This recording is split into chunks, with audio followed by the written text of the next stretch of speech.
The front door stuck for a second before giving way. It always did. I pushed harder than I should have, and the smell hit me before the light did. Whiskey. Old, sour, soaked into carpet and drywall. Akron, Ohio, Friday night, 10:30 p.m. I was still in my work scrubs from the nursing home, shoes damp from a spilled mop bucket, my back tight after lifting residents who called me sweetheart because they couldn't remember my name. My dad was on the couch where he always was. Mark Wilson, 54, shirt half unbuttoned, one sock on, one missing. An empty bottle on its side near his foot, rolling slightly when I closed the door. He looked at me like I was late on purpose. "So what?" he said, voice thick, careless. "You think going to college makes you better than me now?" I didn't answer. I set my bag down by the wall. I hadn't even taken my shoes off. He laughed, a short, ugly sound. All that studying, all those big words, for what? He leaned forward, elbows on his knees. "What's it for, Hannah?" I was too tired to pretend I didn't know where this was going. "You walk in here like that," he went on, nodding at my uniform, "like you're some kind of hero. This house raised you, fed you, kept you alive." I glanced at the kitchen. The light over the sink was off again. "I just wanted to talk about the electric bill," I said. My voice sounded small to me, flat. That did it. He slapped the arm of the couch. "There it is." He pointed at me, fingers shaking. "There it is. Always something." "I'm a student," I said. "I'm working double shifts just to—" He cut me off, leaning back, sneering. "You're a student? So what?"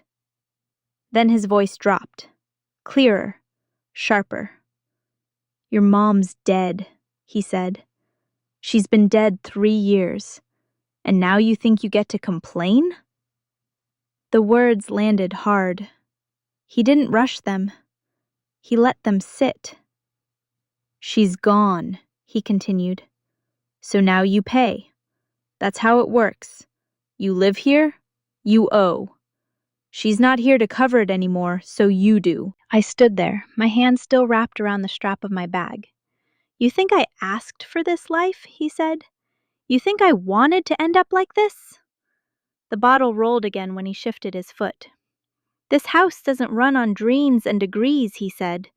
"It runs on money, and you've got 1 foot out the door already." I didn't raise my voice. I didn't cry. I didn't tell him where I'd just been or how many hours I'd worked. I looked at him, then at the dark kitchen, then back at the bottle on the floor. And something in me went very still. It didn't start that night. It never does. By the time I was 19, the arrangement had already settled into something no one questioned out loud. I was in my 2nd semester at the University of Akron, still figuring out clinical rotations, still learning how to keep my hands steady when patients cried. I worked mornings at a coffee shop near campus, evenings at the nursing home, and picked up weekend shifts wherever I could. Sometimes it was 3 jobs. Sometimes it felt like more. Every month, the numbers lined up the same way. $780 for the mortgage, $160 for electricity, $90 for the internet. I paid them online, usually late at night, sitting on the edge of my bed with my laptop balanced on my knees. I didn't announce it. I didn't remind anyone. I just did it, the way you do things that feel unavoidable. My tuition didn't come from him. It came from student loans in my name. Federal loans, private loans, interest I tried not to think about yet. I told myself I'd deal with it after graduation. That was always later. Later was a place I kept pushing the weight toward. What he did contribute came and went without ever touching a bill. Tax refunds, survivor benefits from my mom's death, small checks that arrived in the mail and disappeared just as fast. By the time I noticed, the bottle was already back on the counter. Different label, same result. When I asked where the money went, he didn't look at me. "Don't start," he'd say. Or, "You know things are tight." If I pushed, even a little, he'd wave his hand like he was brushing away smoke. Family, he'd say. Why are you counting pennies like that? Once, when I mentioned the mortgage was due early that month, he laughed. If it wasn't for me, he said, where would you even live? I stopped asking after that. I learned the rhythm instead. Work, class, pay, repeat. I learned how to stretch a paycheck, how to eat whatever was left in the fridge, how to ignore the knot in my chest when my bank balance dipped too low. I learned not to mention exhaustion, because that turned into a lecture about sacrifice. You think I don't know tired, he'd say? You think I didn't give things up? I didn't argue. I didn't say that giving things up and letting things rot weren't the same. I didn't say that grief wasn't supposed to look like this forever. When I tried to set a limit, even softly, he twisted it. So now you're keeping score? So now I'm the bad guy? If I mentioned school, he scoffed. All that education, he said, and you still don't get how the real world works. Somehow, every check I wrote became proof that I owed him. Every bill I covered turned into evidence that I was responsible. Not just for the house, for him. I wasn't treated like a daughter who came home tired. I was treated like a line item, a solution, something to plug the gap when money ran thin. When friends talked about campus life, about internships, about plans after graduation, I nodded and smiled and checked my phone under the table to make sure no bills had come in. I learned how to keep two lives running at once and pretend neither was heavy. By the time that Friday night arrived, none of it felt dramatic anymore. It felt normal. And that was the part I didn't see clearly yet. I wasn't allowed to grow. I wasn't allowed to leave. I wasn't allowed to fail. I was allowed to pay. He learned early which words still worked on me. Anytime I pushed back, even carefully, even once, he reached for my mother. Not her name at first, just the idea of her. The version he knew I couldn't argue with. If your mom were still alive, he'd say, not looking at me, she'd be ashamed of the way you're acting. He didn't raise his voice when he said it. That was the part that made it worse. He said it like a fact, like gravity, like something that didn't need defending. I would stop talking after that. Every time.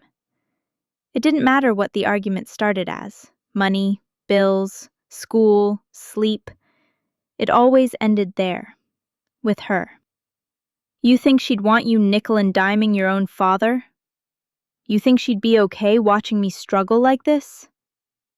Sometimes he didn't even finish the thought. He didn't have to. The space did the work for him. When I tried to explain that I couldn't keep covering everything, he leaned back and crossed his arms. So what? He said. You want me out on the street? I remember standing in the doorway, my backpack still on, the smell of disinfectant from work clinging to my clothes. Is that what your mom would want? He asked. I never answered that question. I couldn't, because no matter what I said, I lost. If I said no, I was agreeing to keep paying. If I said yes, I was a monster. He knew that. My mom's ashes were in my room, on the top shelf of the bookcase, next to my nursing textbooks. A simple wooden urn with her name burned into the side. I dusted it every week. I never moved it. Some nights, when things got bad, he'd stand in the hallway and point toward my door. Go on, he'd say. Look. I hated that part the most. Look in there, he'd continue. Tell me who really abandoned who. I'd feel my chest tighten, like the air had been pulled out of the house. I didn't need to turn around. I knew exactly where the urn was. I knew exactly what he wanted me to feel. Guilt came faster than anger. It always did. He used her like a shield, like proof, like a debt that could never be paid off. Whenever I mentioned moving closer to campus, he laughed. "So now you're leaving too? Running away like everyone else?" I wasn't running. I was barely standing still. On the anniversary of her death, he drank more than usual. The house was quiet, except for the TV and the clink of ice in his glass. "She wouldn't recognize you," he said suddenly. I was sitting on the floor, folding laundry. "She believed in family," he added, "not this attitude." I didn't ask him what attitude he meant. I didn't defend myself. I folded another shirt. After that, I stopped bringing her up at all. I stopped saying her name. I stopped talking about what she would have wanted. I let him own that narrative because it hurt less than fighting it. But it came at a cost. Every time he used her, something inside me folded in on itself. Not loudly, not all at once, just a little tighter each time. By the time I realized what he was doing, it already felt permanent. I wasn't being held there by money alone. I was being held there by the fear of disappointing someone who wasn't even alive to speak for herself. The letter came on a Tuesday. Not certified, not dramatic, just a white envelope mixed in with grocery ads and a flyer for oil changes. Capital 1, printed clean in the corner. I almost tossed it aside without opening it. I was late for class, already running through drug calculations in my head, thinking about a quiz I hadn't studied enough for. I opened it standing up, one shoe on, the other kicked under the bench by the door. Balance due, $11,430. I read it twice, then a third time. The numbers didn't move. They didn't soften. They sat there, solid and exact, like they had been waiting for me. I flipped the page looking for a mistake, a different name, some line that said error or not final. Instead, there it was again. My name, my address, my social security number, half masked but unmistakable. I hadn't opened a credit card, I knew that. I tracked my loans down to the dollar. I lived on spreadsheets and reminders. There was no room in my life for a forgotten account with 5 figures attached to it. My hands didn't shake, not yet. I set my bag down and walked into the living room. My dad was in the recliner, TV on low, a glass already sweating on the armrest, though it wasn't even noon. "Did you open a credit card in my name?" I asked. I didn't accuse him. I didn't raise my voice. I held the letter out between us like it might explain itself. He glanced at it once and shrugged. "I borrowed your name," he said. Just like that. I waited, thinking maybe he'd say more. He didn't. "You what?" I asked. He leaned back, eyes on the TV. "Relax, it's not a big deal." "That's $11,000, I said. "I didn't open this." "You're a nursing student," he replied, finally looking at me. "You know how this stuff works. You'll figure it out." There was no apology in his voice, no hesitation, no sign that he understood what he'd done, or cared. "You didn't even tell me," I said. He snorted. "What was I supposed to do? Ask permission?" I stared at him. Really stared. His face looked the same. Older, maybe. A little softer around the eyes. But not guilty. Not defensive. Just annoyed that I was interrupting his afternoon. "I needed it," he continued. "Things were tight." "For what?" I asked. He didn't answer. He didn't have to. The empty bottle by the chair did that part for him. "You'll handle it," he said. "You always do." Something shifted then. Not loudly, not all at once. It felt like a door closing somewhere behind me. "This is fraud," I said. The word tasted strange in my mouth. He waved his hand. "Don't be dramatic." I thought about all the times I'd signed things without reading them because he told me to. All the mail he'd sorted through before I got home. All the accounts that were already taken care of. This wasn't confusion. This wasn't grief. This was a pattern. I could get in serious trouble for this, I said. He rolled his eyes. No one's coming after you. Stop acting like a victim. I stood there for another moment, the letter still in my hand, my name printed in ink I hadn't chosen. For the first time, there was nothing left to reinterpret, no grief to excuse it, no memory of my mother to hide behind. Just the truth, plain and unadorned. He had used my identity the way he used my paycheck. Casually, confidently, assuming it belonged to him. I folded the letter and slipped it back into the envelope. I didn't argue. I didn't threaten. I didn't say what I was thinking. But as I walked back toward my room, past the bookshelf with my mother's ashes, I understood something with a clarity that made my chest ache. This wasn't about helping him anymore. It was about surviving him. It happened 3 nights later. I knew the sound of his drinking well enough by then to tell how bad it was before I even stepped inside. The front window was lit. The TV was too loud. I could hear him moving around from the porch, heavy and unsteady, like furniture being dragged across the floor. I closed the door quietly behind me. It didn't matter. He was already standing at the table, one hand braced against it, the other wrapped around a glass filled too high.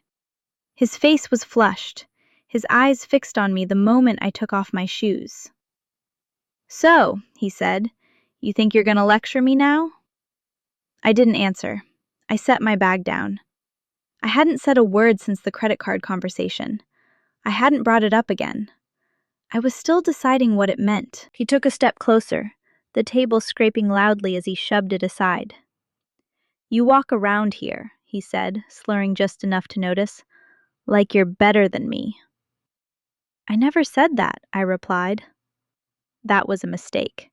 He slammed his hand down on the table, hard enough to make the glass jump. "You owe me," he shouted. "You hear me?" The words echoed in the small kitchen. My chest tightened, but I stayed where I was. "I raised you," he continued. "I fed you. I kept a roof over your head." He pointed at me, his fingers shaking. "You owe me your whole life." I didn't move. I didn't speak.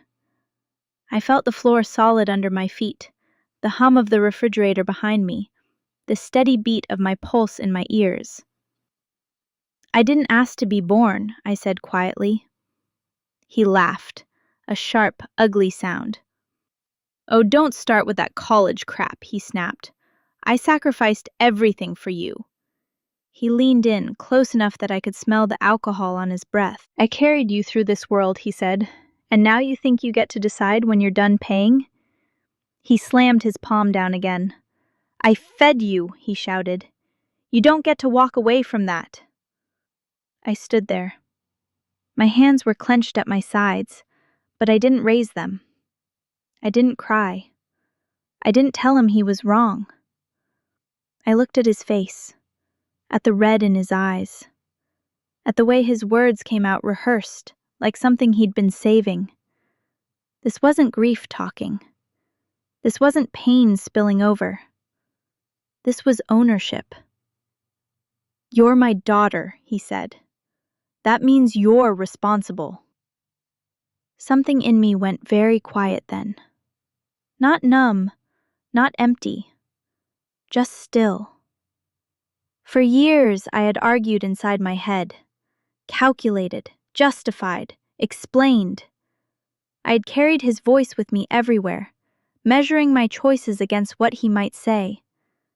Standing there, listening to him shout about debt and obligation, a single thought surfaced, clear and unprotected. If I stop, what happens? Not what will he do, not how will he react, just that. If I stop paying, if I stop fixing, if I stop being the answer every time something breaks, what happens then? The thought didn't scare me the way it should have. It studied me. He was still talking, listing sacrifices, rewriting the past, turning my existence into a ledger he believed I owed him. I let him finish. When he finally paused, breathing hard, waiting for me to argue back, I said nothing. I picked up my bag and walked past him toward the hallway. "Don't you walk away from me," he shouted after me. I didn't run. I didn't slam the door. I just kept going. That was the moment the balance shifted. Not because I won the argument, because I stopped participating in it. I didn't tell him anything. There was no announcement, no ultimatum, no moment where I stood in the doorway and said I was done. I had learned by then that words only gave him something to fight, so I stopped using them. The first thing I did was open a new bank account. PNC Bank was 10 minutes from campus. I went between classes, still carrying my backpack, still thinking about care plans and lab results. The lobby smelled like disinfectant and old carpet. I filled out the forms carefully, double-checking every line. When the teller asked why I was opening a second account, I said, "I'm just organizing my finances." It wasn't a lie. That night, I logged into the payroll system at the nursing home and changed my direct deposit. My paycheck would no longer land where he could see it, count it, assume it belonged to him. I stared at the confirmation screen longer than necessary, my finger hovering over the mouse before clicking submit. Nothing dramatic happened. The world didn't shake. The house didn't collapse. A few days later, I called the utility company from my car. I waited on hold with the radio low, watching students cross the street with coffee cups and earbuds, living lives that didn't require permission. "I need to remove my name from the account," I told the woman when she picked up. I gave her the address. I gave her my information. She explained the consequences in a neutral voice. "If the remaining account holder doesn't pay," she said, "service may be disconnected." "I understand," I replied. My voice didn't crack. My hands didn't shake. I thanked her and ended the call. I didn't tell my father I'd done it. I didn't warn him. I didn't leave a note. At home, I kept moving through the same spaces. I made dinner. I washed my uniform. I studied at the kitchen table while he watched TV. When he complained about money, I listened without responding. When he asked if I'd seen the mail, I said no. It wasn't cruelty. It was distance. I started paying only what was in my name.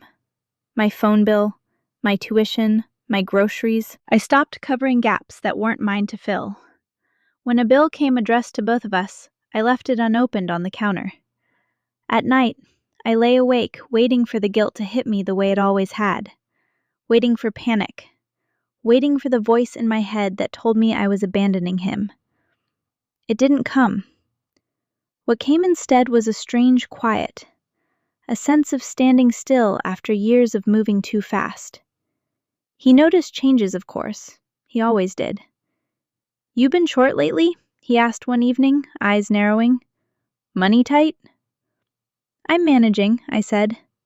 He scoffed. "Must be nice." I didn't correct him. Every small decision felt deliberate. Each one added a little space between who I'd been and who I was becoming. Not because I was angry, not because I wanted him to suffer, because I was done being the infrastructure that held everything together while I fell apart quietly in the background. I didn't threaten to leave. I didn't say I was protecting myself. I just stopped making it easy for him to hurt me. And for the first time, the silence between us felt different. Not dangerous. Predictive. The lights went out on a Thursday. I was on campus when it happened, sitting in the quiet corner of the library with my notes spread out, highlighters lined up the way I liked them. My phone buzzed once, then again. Missed call. Then another. By the third vibration, I knew.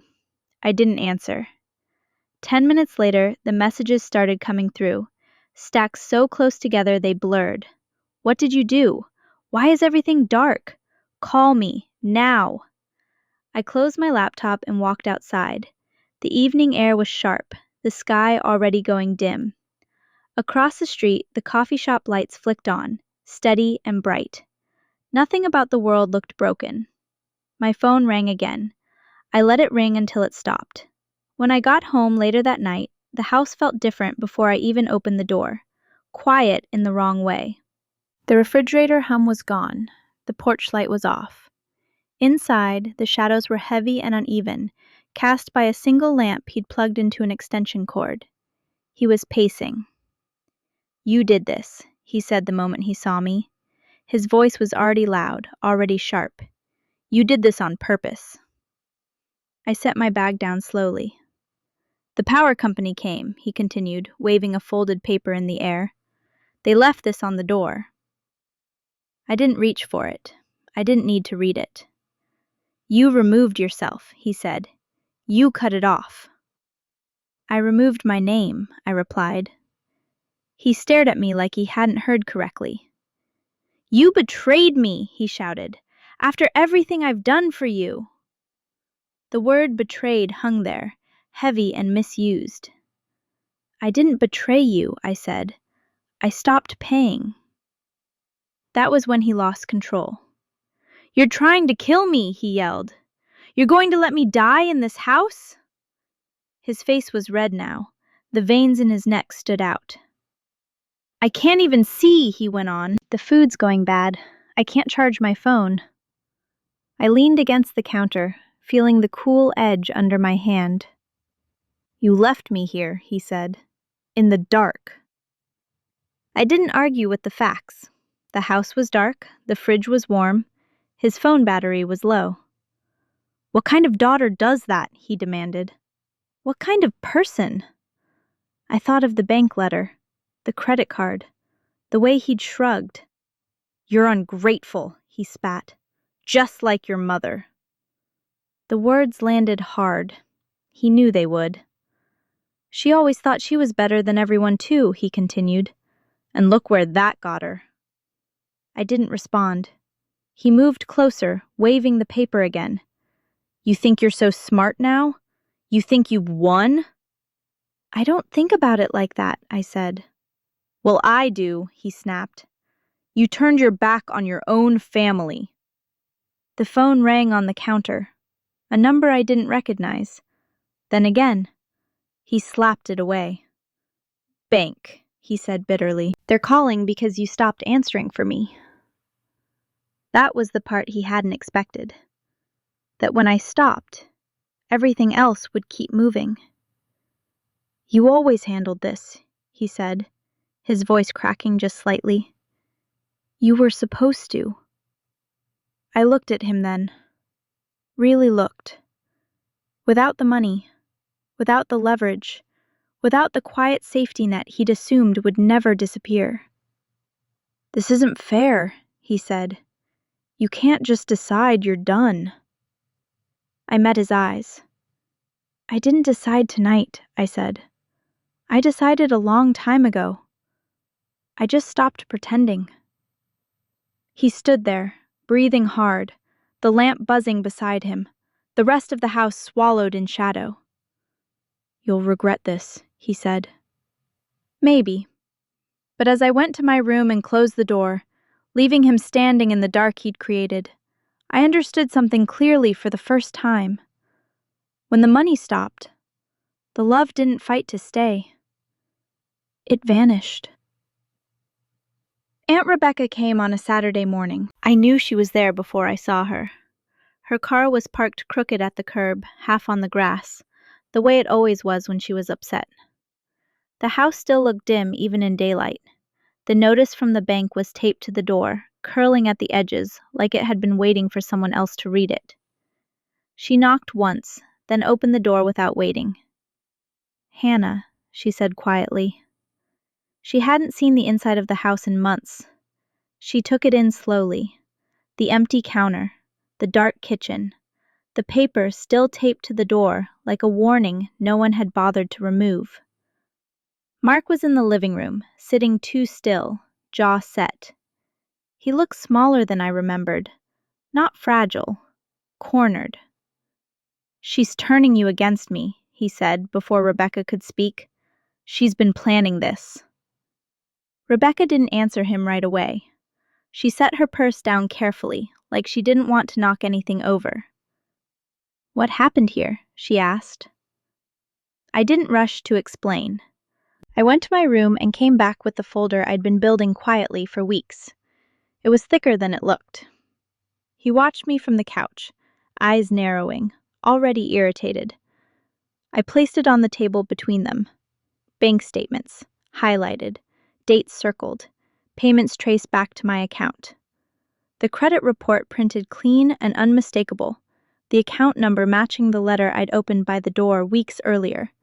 Screenshots of text messages sent at 1:12 a.m., 2:47 a.m., 4:03 a.m. "I need money now. Don't ask questions. You owe me." Rebecca picked them up one by one. She didn't skim. She read. Her mouth tightened, but she didn't interrupt. Mark shifted in his seat. "This is private," he said. "You don't know the whole story." Rebecca looked at him then. Really looked. "The whole story," she said calmly, "is written right here." "She's exaggerating," he snapped. "She likes playing the victim." I didn't respond. I didn't need to. Rebecca held up the credit report. "You opened a card in her name." He waved his hand. "It was temporary." "You didn't tell her." "I didn't have to." Rebecca's voice didn't rise. That was the part that made him flinch. "Mark," she said, "you're not grieving.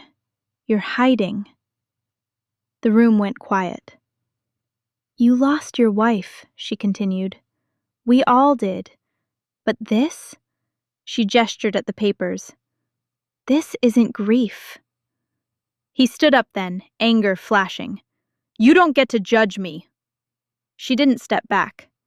"I get to tell the truth," she said, "because your daughter won't." He turned toward me. "You dragged her into this." I shook my head once, small, final. "I didn't drag anyone," I said. "I stopped lying." Rebecca looked at the notice on the door. "The bank's moving forward," she said, "because the payments stopped." "They shouldn't have," he said. "She was supposed to handle it." The word "supposed" hung there, heavy and revealing. "That's the problem," Rebecca replied. "She was never supposed to." She gathered the papers back into the folder and slid it toward me. "You did the right thing," she said quietly. Mark laughed, bitter and sharp. "So now I'm the villain." "No," she said. "You're an adult who made choices." He turned away, pacing, hands running through his hair. "You're all against me." Rebecca picked up her purse. "No," she said. "We're just not protecting you from consequences anymore." She paused at the door, then looked back at me. "You don't have to explain yourself," she said. "The facts already did." When the door closed behind her, the house felt different. Not lighter, not safer. Clearer. No judge had spoken. No gavel had fallen. But for the first time, the truth had been said out loud by someone who wasn't trapped inside it. And it stayed there, between us, impossible to shove back into the dark. I moved out 2 weeks later. Not in a rush, not in the middle of the night. I waited until I'd secured a room in one of the older dorm buildings near campus, the kind most people tried to avoid. Narrow hallways, thin walls, a shared bathroom down the hall. It was cheap, and that was enough. I packed quietly. Clothes, books, my laptop, the framed photo of my mom I'd kept on my desk. I didn't take much else. I didn't announce what I was doing. He watched from the doorway once, arms crossed, saying nothing. That felt worse than yelling ever had. The room was small. One bed, one desk. One window that looked out onto a brick wall. The first night, I sat on the mattress without sheets and listened to the building settle around me. Doors opening, someone laughing down the hall, the hum of a vending machine somewhere below. I checked my phone out of habit. No missed calls. I lay back and waited for the familiar jolt of anxiety, the one that usually came right before sleep, the one that kept me half awake, listening for vibrations, bracing for demands. It didn't come. I slept through the night. That surprised me more than anything. Life didn't get easier after that. It got simpler. There's a difference. I still had classes, exams, clinical hours that left my feet aching and my brain buzzing. I still worked shifts at the nursing home. I still paid on the credit card I hadn't opened, sending money into a hole I was slowly filling back in. I tracked every payment, watched the balance inch down instead of spiral. Some nights, the room felt too quiet, the kind of quiet that makes you aware of yourself. I missed my mom in a sharper way there, alone with my thoughts and no one else's chaos to distract me. I missed the idea of a father who noticed when I was tired. I didn't miss the house. I didn't feel victorious. There was no moment where I stood taller or breathed deeper and thought, I did it. What I felt was lighter, like I'd set something heavy down and was still adjusting to the absence of its weight. The ache was still there. It just wasn't crushing me anymore. I learned how to be careful with my energy, how to say no without explaining, how to let the phone ring without my stomach tightening. When his name did appear on the screen, I didn't answer. I didn't block him either. I let the call end on its own. Sometimes I wondered if that made me cruel. Then I remembered the darkness of the house when the power went out, the bank notice on the door, the way family had evaporated the moment money did. I wasn't winning. I wasn't punishing him. I was choosing something smaller and harder. Peace. It came with loneliness, with evenings where the silence pressed in, with questions that didn't have neat answers. But it also came with ownership of my time, my money, my future. I stopped flinching at every sound. I stopped rehearsing conversations that never happened. I stopped living as someone's solution. Some nights, lying on that narrow bed, staring at the ceiling, I felt the grief come back in waves, not just for my mother, for the family I thought I had, for the version of myself that believed love meant endurance. The pain was still there, but it was clear now, contained, mine to carry, not someone else's to exploit. And for the first time in years, I fell asleep knowing that if my phone stayed silent, nothing bad would happen. The quiet wasn't dangerous, it was chosen. The voicemail came late. It was after midnight, the kind of hour where everything sounds louder than it should. I was half asleep, my phone face down on the desk, when it vibrated once and stopped. I didn't reach for it right away. I knew who it would be. I listened to it in the morning, sitting on the edge of my bed with my shoes still on, backpack by the door. His voice was thick, slow. The words dragged against each other. "You'll regret this," he said. A pause, a swallow. "Without me, you're nothing." There was a breath after that. Then the line went dead. No apology, no question, no acknowledgement of anything that had happened, just a final attempt to pull me back into the same shape I'd been for years. I didn't call him back. I didn't text. I didn't explain. I didn't argue with the logic or correct the lie. I held the phone for a moment longer than necessary, then pressed delete. That was it. I expected something to follow, a rush of guilt, a second voicemail, the familiar pressure in my chest. None of it came. What did come was clarity. For a long time, I had confused endurance with love. I thought staying meant caring. I thought paying meant loyalty. I thought if I just absorbed enough damage, it would eventually turn into something like peace. It didn't. What I learned, slowly, painfully, is that grief doesn't give anyone permission to destroy the people around them. Loss explains behavior, It doesn't excuse it. My father's pain was real. So was the harm he caused with it. Loving someone doesn't mean letting them hollow you out, and growing up doesn't mean carrying debts you never agreed to. I didn't leave because I hated him. I didn't leave to teach him a lesson. I left because staying was costing me pieces of myself I couldn't replace.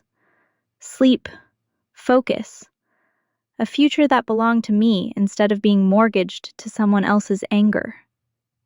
There was no moment where everything resolved neatly. No conversation where we found common ground. No soft ending. There was just a decision, made quietly, and kept. Some days I still miss him, or the idea of him, the version I hoped would show up if I tried hard enough. I let myself feel that without turning it into a reason to go back. Other days, I feel the absence more sharply. Holidays, random moments, things I can't plan around. But I also feel something I didn't have before. Stability. I can think without flinching. I can rest without bracing. I can imagine a future that doesn't begin with the question of how much I owe. I didn't abandon my father. I abandoned the role that required me to disappear so he could stay the same. That's the part people don't always understand.